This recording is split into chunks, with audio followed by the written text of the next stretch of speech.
Hey guys, thanks for stopping by New York's Beer Reviews again today. Just another little cool opener. I think I'm gonna do this guitar thing from now on. Let me know what you guys think about it. A little rusty. Hope you enjoyed it a little bit.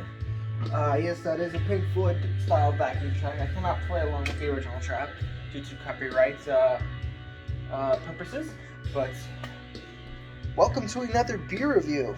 Right now I got the beer in the fridge, and I got a nice cold glass in the fridge today to drink out of. This is most likely going to be a review. I'm pretty sure I reviewed this beer before, but we'll see you in a bit. I'll see you in just a second. Hey guys, we're back. As you can see from the label, we are reviewing one of America's favorite beers here. This is PBR, or also known as its real name, Pabst Blue Ribbon. We're doing the canned version today. I don't actually think I've ever had the bottle version, to be honest with you guys. So that should be interesting. If you could just hold on 1 second, I need to turn on the AC here. Sorry about that. I'm so glad I got this new camera where I can just pause and go do things and come back. It's great. Anyway, so this is the 24 fluid ounce can. It was established, according to the can, in Milwaukee in 1844. Tried to do some research. Pabst Brewing Company dates back to 1844 by Jacob Best and was by 1889 named after Frederick Pabst. And a little information on Frederick Pabst: he was a German-American brewer whom the Pabst Brewing Company was named after. That's what it says here. It's currently holding. It is currently a holding company which contracts the brewing of over 24 brands of beer and malt liquor. Because I know I looked on their website, they don't just sell this; they sell like coffee style stuff. They sell actual liquor. I'm not sure if I'm trying to see if like they're owned by like any major corporations such as InBev. Jay, if you're watching this, leave a comment down below. Let me know if they are. Can't really see any information on it unless they're their own brewing company. It says Pabst Milwaukee Brewery. Trying to find maybe it says Old Milwaukee. But I don't know if there's any big brand breweries brought this company out. This is the original Pabst Blue Ribbon beer, nature's juiciest products, provides its God, I can't stand the script. Provides its prized flavor only. The finest of hops and grains are used, selected as America's best in 1893. I'm thinking they use adjuncts in this. I can't find any recipes. On Untappd, it gets 2 3/4, I guess, which isn't good. 4.8% alcohol by volume on Untappd. This is originally Pabst Blue Ribbon beer. Nicest choice participant says the same thing that says on the bottle. Beer Advocate gives it a score of 68, which is not good at all. 4.7. Pabst Blue Ribbon is brewed in the finest tradition of American premium lager, dating all back 1844. Brewed with a combination of 2 and 6-row malted barley, selected cereal grains, which is, I'm thinking corn, but I could be wrong, and American European hops. Pabst Blue Ribbon is fermented with a proprietary lager yeast, so I guess it's colder fermented. Our unique fermentation and my phone's about to fall here. There we go. Our unique fermentation maceration process results in a smooth, full-bodied beer with a clean, crisp finish. Let's just open it up. Not many more things to talk about.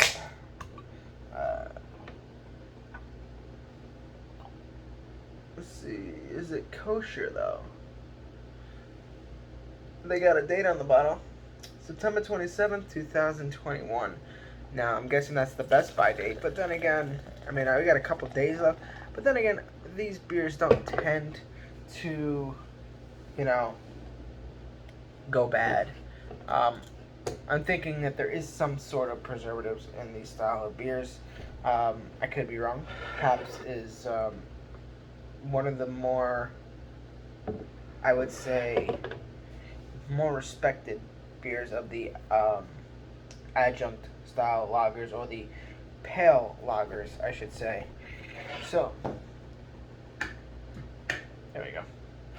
Up in the light, quite chill hazed, but it's kind of looks like your traditional adjunct lager. Honestly, it looks like what I would consider you know, Hoggy's beer reviews. He had these called foul beer reviews.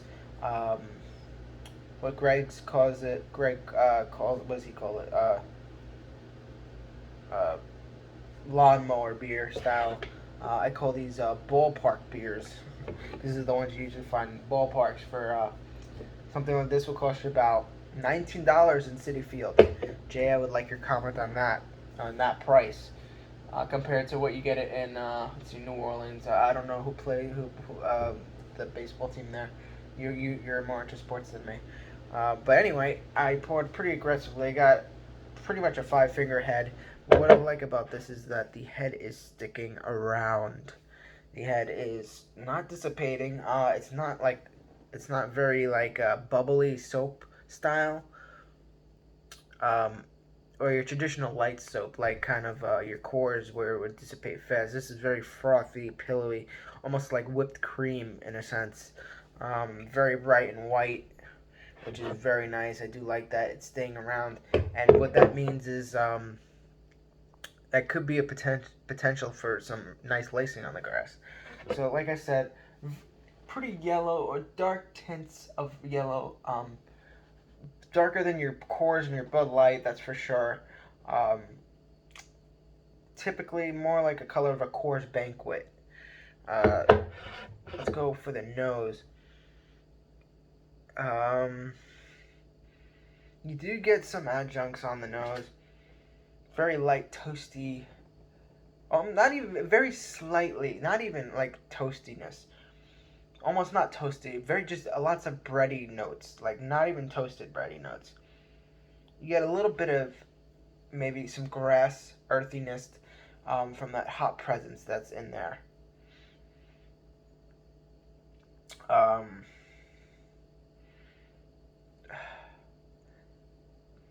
Not sure if they use corn or rice on this one. If they use an adjunct, it smells like they use corn, but I mean,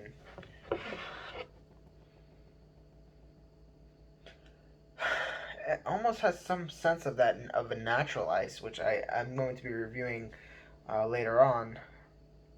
But let's go in for the taste.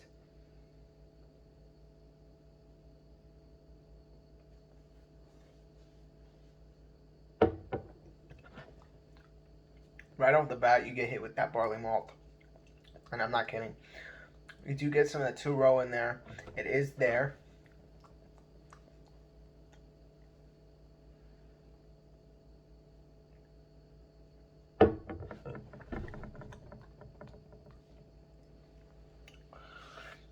You get some of that European yeast, lager yeast, which isn't necessarily European yeast, but it has some set. I mean, it tastes almost like an American version of like a Euro pale lager. Obviously, it's not a European pale lager. I think this is it's brewed in Milwaukee, but it's almost like, to me, tastes like an American style of what a Euro pale lager would taste like in America. What I mean by that is it has very slight notes of what a European pale lager, which as if you know me, you know I don't like Euro pale lagers, but it just has somewhat of a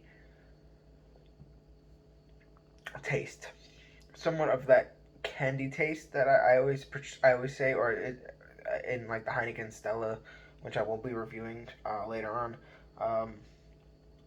But it's not overpowering. It's just there, very undertones.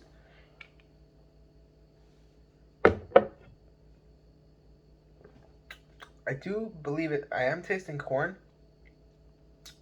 Um, yeah, I am tasting corn. They might use corn and rice, but I feel like I'm tasting corn, like corn flakes, like cornflake cereal. Um, it is a good beer, honestly. Um, Obviously, it doesn't get good on any of beer rating websites because most of those are usually just judged by beer snobs, which I understand where they're coming from. It's kind of they don't like mass marketed, mass produced. Because like this will taste the same no matter where you buy it, just like every other mass produced beer. Um, Whereas like all these other breweries that brew, and then, honestly, to be honest, I think that's even factually incorrect. Most craft beers usually bought within season and date of purchase will taste the same from what I've experienced. I could be wrong. And I actually have tasted some Budweisers that taste different than others. Where, I mean, I can remember one time I tasted a Budweiser at my friend D'Angelo, if you remember him from my beer reviews, where it was overly sweet. Like, overly sweet, not the normal. Um, Maybe it was just a bad batch or something. But I actually do like this beer. The sweetness is a little, can be a little bit lowered, and it might be a little bit overpowering the sweetness in this. And I'm not saying like the Euro Pale Lager sweetness, which there is, it's not a Euro Pale Lager. It's classified as a just a adjunct lager. So I'd like to know what they use. Drank from a 12-ounce adjunct mass-produced lager, very good. Lots of carbonation. Yeah, basic lager disappears. It says here, basic lager. Look, head disappears in 10 seconds. Really? Because mine's still around. It's like that thick soap. Like that, if you rub on your hair, it just stays there. If you use a lot of it, not like your traditional, just like a little like Coors, where it's just like fizz, is what I call it, because it fizzes out. Um, Smells like of cereal grain corn, slight metallic note. Um, Maybe if you get it at the can, you get it, but I'm not really getting anything. Also, I'm thinking about some fried chicken for dinner, guys. What do you think? I don't know. Before I saw this review, I saw Louisiana Bear Reviews. He was drinking. He was eating some. I think he was eating fried chicken. I don't know. I didn't watch it all. I just want to see his overall insights in the beginning. Um, but I don't know. I'm thinking about ordering Popeyes or KFC. Probably Popeyes. Popeyes is definitely better than KFC. Um, but I love. Tell me that head is not dissipating. Is dissipating, because it's not. That is beautiful. I love the style of head. That is a beautiful beer in the glass. That is.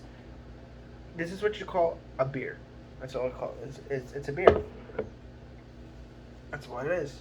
Um, my overall thoughts on this. Well, you know what? How about this? I'm gonna drink some more of it. We'll come back. I'll come back. I'm gonna drink some more. Like, this is a big can. Uh, I'll come back and I'll give you my final thoughts on the beer when I get a little bit lower. Okay? I'll see you in a couple minutes, guys. Hey guys, welcome back.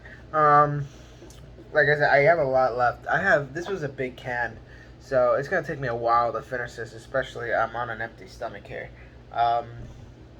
But I mean, I look at the lacing around the glass. Like, it almost looks like a cream soda, which I think is really nice. This is a good beer. I wouldn't let it warm. It's getting a little warmer, and you can get some more of those when a beer gets. I think the term is oxidized. Some of those fouler flavors come out, and it's starting to happen, which is one reason why you should probably, if you drink this, I would drink it out of the can and not pour it into a glass, because I feel like the longer it sits in the glass, the less tasty it's going to be, and drink it in colder temperatures, which is nothing wrong with that. I mean, there's a lot of things that, I mean, just because it tastes bad when it's warmer doesn't mean it's a bad beer. Hot food tastes bad when it's cold, so I mean, by that logic. It's a good tasty beer at the correct temperature. Um,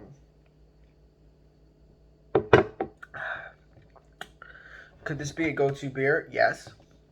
PBR is very. I mean, it's well known. I mean, this is another one of those cheaper beers that. Although this was more of the high class beers, but I remember. It would be PBR. It would be Colt 45, or it would be Budweiser. When I was in my teens, and right now I'm 28, so I know when I say teens, I mean 17. Um, that when I was a punk skater kid, that we would just we used to know the local deli guy, and he would literally just let us buy beers underage. Um, but it would be either whatever how much money we had. Usually it was Budweiser. If we were literally broke, it was Colt 45, and we would just drink that straight out of the bottle, and we would just share it because it was huge, and we were like 17 with no freaking tolerance to alcohol, so we would get drunk and just go skate. But this would also be one of them. And like if we had the money, we would purchase PBR because it tasted the best. Um, but overall thoughts on this beer for a adjunct lager, it's one of the better ones. It's is it better? It's different than Budweiser.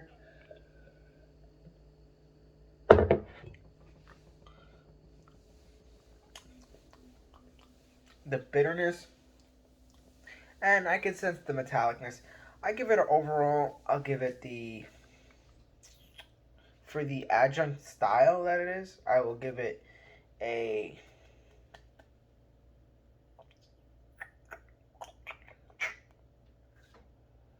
I'm gonna give it a 9 because I give Budweiser for what it is a 7. Um, so far, the best adjunct style lager that I've had, or this kind of beer I've had, believe it or not, was in New Orleans. Bush. Bush was the best, and I wish I can get it again, but we just can't get those beers here. At least in Queens, New York, I can't find it. Maybe if I go all the way to the Bronx, which I'm not going to do. Um, they don't even have it in my Costco that I work at. It's just a shame. That's why I reviewed Bush in New Orleans because I saw it there, and I knew Jay reviewed. I've seen other people review it, and I'm like, I'm probably never gonna get to see this beer, so I knew I had to pick it up. But um, let's see, can I chug this? I'd rather not chug a beer. I don't like chugging beers anymore. I don't like getting drunk. I'm not. That's not for me anymore, guys. I drink beer for flavor now. In fact, when people invite me out, I almost like, I don't like to because I know that they're gonna like have a shot. I don't like to drink liquor. I have very low tolerance, and right now I'm trying to study to become a pilot. So alcohol is the last thing on my mind, considering you can get, you know, terminated and lose your license. Right now I have a student pilot's license. Luckily, I'm not flying now or within 24 hours. So, but still, you know, the less alcohol in my system, the better. Right now, I only drink beer for flavor and for possibly for uh, like social gatherings.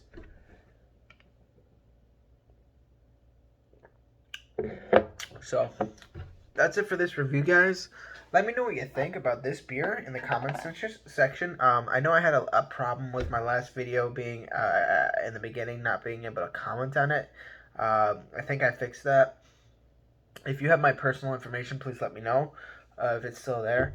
Um, as always, rate, comment, subscribe, request, comment down below. Let me know what you think. Hit that bell notification so you get notified every time I do a new review, guys. Which, like I said, I promise I'm gonna be doing. I've already got some new ones in the fridge right now that I did. I did the what was it, the Night Owl last night, which was a great beer, and today I did the PBR. But see you around, guys. Have a good one.